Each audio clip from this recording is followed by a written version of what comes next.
So just for the record, so I notice in a lot of the Playblasts that people were doing, when you go into the Playblast settings, make sure that the display size is set from render settings and you turn off, like if you had the resolution gate turned on under view camera settings resolution gate, make sure you turn that off or else it'll show up in your Playblast. And also make sure that the scale of your video is set to 1. So you can, even if you render from render settings and that's like full 1920 by 1080, if your scale is set to 0.5, it's still going to be like the HD 540 instead of 1080. So other things to watch out for. And then there's I'll download a rig in a sec to show you some more sort of settings or like ways to clean up the viewport. But make sure, well, not make sure, but there are 2 buttons that sort of make things look nicer usually. So the first one, and hopefully you can see the horrendous, gross sort of anti-aliasing happening on the side of this. But if you go up here to this sort of like blue circle icon with like half pixelated side, it'll turn on anti-aliasing in your viewport. So I don't know if you can see that at all on the projector, but it basically goes through and it kind of like smooths out the sides of your object. So this also works nicely for, every time I try to make it really gross looking, it doesn't work. It also works well if you have like the polyline sort of highlighted for like a selected object and you turn this on, it'll smooth them out so that they just show up better in your renders and your or not your renders, but just like your Playblasts or just existing in the viewport in general. And you can also turn on screen space ambient occlusion. So let me actually throw in a ground plane and you'll see like what that does a bit more tangibly. So if I turn on that ambient occlusion, you can see that it's just going to throw in like little like tiny shadows on stuff that's close to each other. Not even close to being physically accurate, but they can help to sort of, if everything's like a gray Lambert, sometimes it can be sort of hard to distinguish one object from another, depending on your lighting. And this can just sort of help like punch the edges a little bit so they visually look different. And again, not at all render accurate, mostly just sort of like can make your Playblast look a little bit nicer or like more distinctive. Apart from that, I'm going to bust into the sample models on Drive really quick and find those sample models. I was looking for a rig. I don't remember where I put the rig. Nope. Okay. Never mind. So I was also going to say, just make sure that like if you have a bunch of just like random joints or something in your scene or like NURBS curves, that you also go through and hide those for your Playblasts. Again, it just sort of helps things look a little bit nicer, especially once you get, if you're like far away and you have lots of like rigs and NURBS curves, it's like really hard to tell what's going on with the character and it can detract from the actual animation. So please, again, do make sure that you turn those off. And you can there's a few ways to do that. So you can either just grab it and hide it in the outliner. So that's usually what I'll do if it's just like a deformer that's just sort of floating around on an object. You can also make in your channel box at the bottom, there's like these little display layers. So you can just make a layer and just turn off the visibility for whatever objects you want.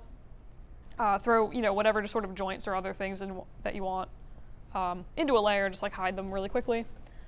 Or you can go through and just sort of bulk turn off. You can do like bulk view edits, I guess. So if you go to the show menu, you can turn off like all NURBS curves in your scene and they just like won't display. That can be kind of nice if you just have like a bunch of different groups of things and you don't want to put them all in a layer. You can do the same thing with joints.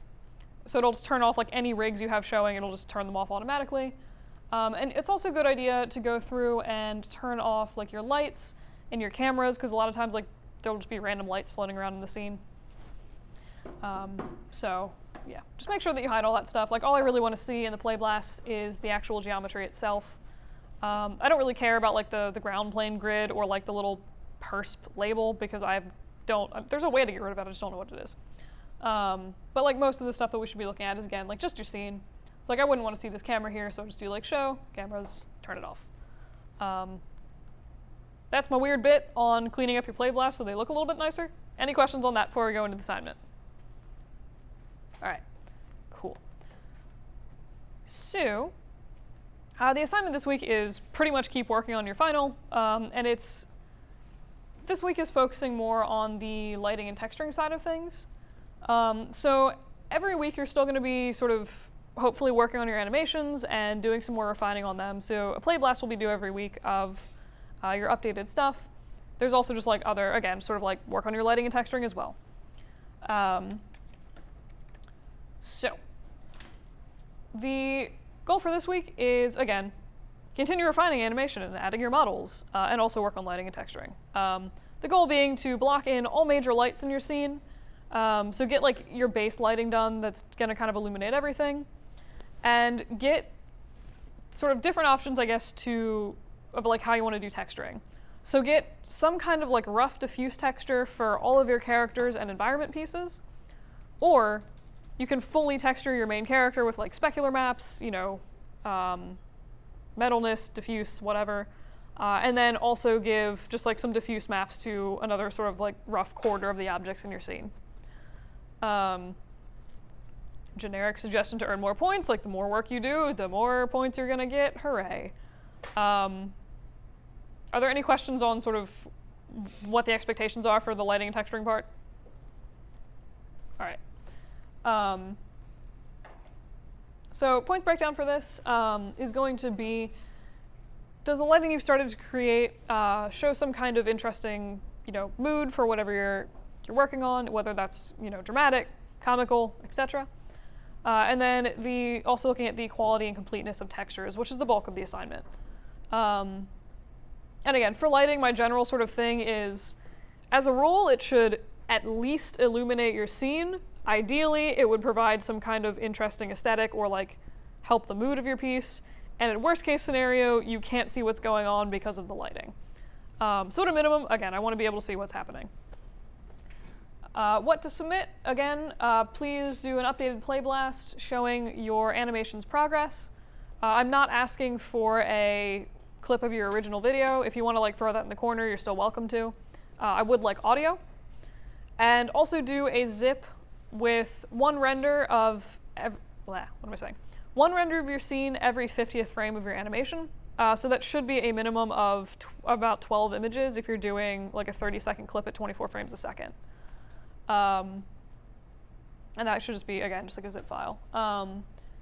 Anyone have questions on that? All right. So as you go forward, I'm going to be requiring some more of these sort of like render every 30th or 50th or like whatever frame of your animation. The closer you get to the actual final, the more renders you're going to have to do, the more test renders. So I think at some point I go up to like every 20th frame or something like that. And that's mostly, again, because like when you're doing with moving stuff, things can move into shadows or like objects can move over your scene in a way that you don't expect that causes like hideous shadows or like weird lighting effects. So it's always good to sort of test your renders as you go for more than just like 1 or 2 frames. And then it also helps you gauge the render time of stuff. So that's like a thing that you guys want to start sort of looking at now. If it's taking you 30 minutes to render a frame, consider ways to maybe reduce that render time so you don't need to deal with that for the final. But that's basically this assignment. And then just a reminder, if you guys want to, you don't have to go through and like manually render. Where are my settings?